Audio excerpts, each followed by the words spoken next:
Hopefully everybody can hear me. Good evening, everybody. My name's Carly. This is the second time I've attended one of these meetings. I come to you tonight with a testimony, not of cancer, but of multiple sclerosis.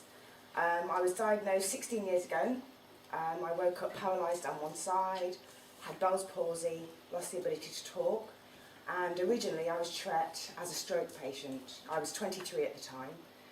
I was checked for about 2 or 3 weeks with lots of different things, and I was getting progressively worse.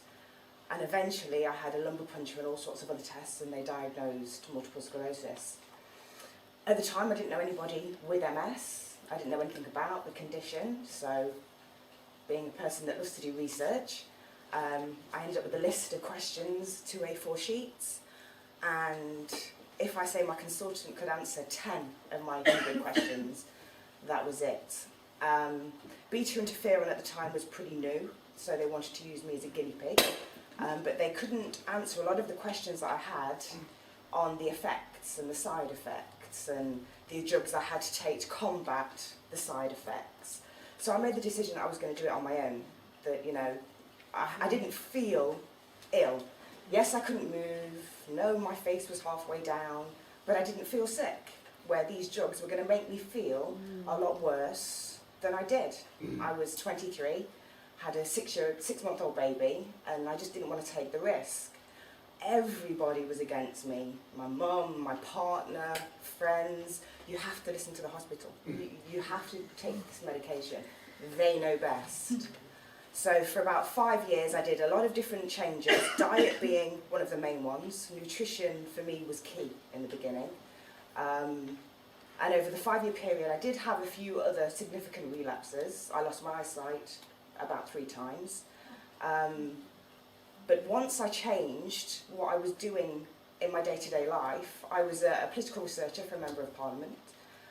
Pretty stressful job, and I linked everything back to stress, ultimately. You know, stress is one of the biggest causes of all sorts of conditions, regardless of what it is.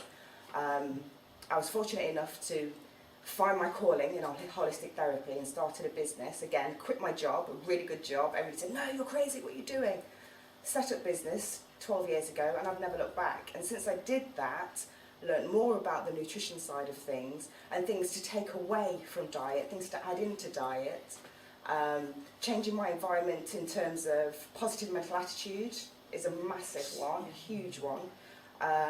Not being around negative situations, stressful situations, not taking other people's stressful situations on board. It's made a massive difference, and I haven't had a significant relapse in 10 years. You know, when I was first diagnosed, they said, quit university, you'll never finish, don't have any more children. I'd never have a job, because in and out with sickness, so it's better to kind of find some form of volunteer work. You know, and I've got 2 very healthy children, businesses more successful than ever, and I'm now 40 this year, 10 years with no significant relapses. So nutrition, changing the environment that you're in to be as stress-free as possible, it worked for me.